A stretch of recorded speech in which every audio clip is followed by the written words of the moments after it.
ഞാൻ അറിഞ്ഞൊരു ദൈവമുണ്ട്. ആ ദൈവത്തെ ഇവിടെ ഇരിക്കുന്ന ചിലരൊക്കെ ശരിക്കൊന്ന് അറിഞ്ഞാൽ, സത്യം അറിയുകയും സത്യം നിങ്ങളെ, എന്നതാ സത്യം?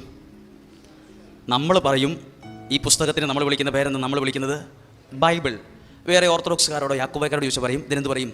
സത്യവേദ പുസ്തകം. അവരുടെ കയ്യിൽ അതുണ്ട്. അത് സത്യവേദ പുസ്തകമാണ്. ഇതാണത്.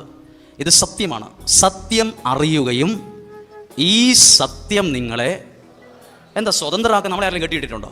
നമ്മളെ ആരെങ്കിലും പിടിച്ച് കെട്ടിയിട്ടിരിക്കുവാണോ? ഞാൻ എന്നെ കൂട്ടിലടച്ച് കിളിയാണോ? എന്താ സ്വതന്ത്രമാക്കുക? ചിലർ പറയില്ലേ, എനിക്ക് ഇങ്ങനെ ഇതിൽ നിന്നൊന്ന് പുറത്ത് കിടക്കാൻ പറ്റുന്നില്ല. സത്യം അറിയുമ്പം, വചനം അറിയുമ്പം ഓട്ടോമാറ്റിക്കായി സംഭവിക്കും. അത് നിങ്ങളെ സ്വാതന്ത്ര്യം തരും. അത് എൻ്റെ കുടുംബത്തിൽ ഒരു സന്തോഷമില്ല, ഒരു സമാധാനമില്ല. അതൊരു കൂട്ടിലടച്ച് കിളിയെ പോലെയാ. ഒരു സ്വാതന്ത്ര്യമില്ല. എൻ്റെ വീടിങ്ങനെയാണ്. സത്യം അറിയുമ്പം ആ സത്യം നിങ്ങളെ സ്വതന്ത്രരാക്കും.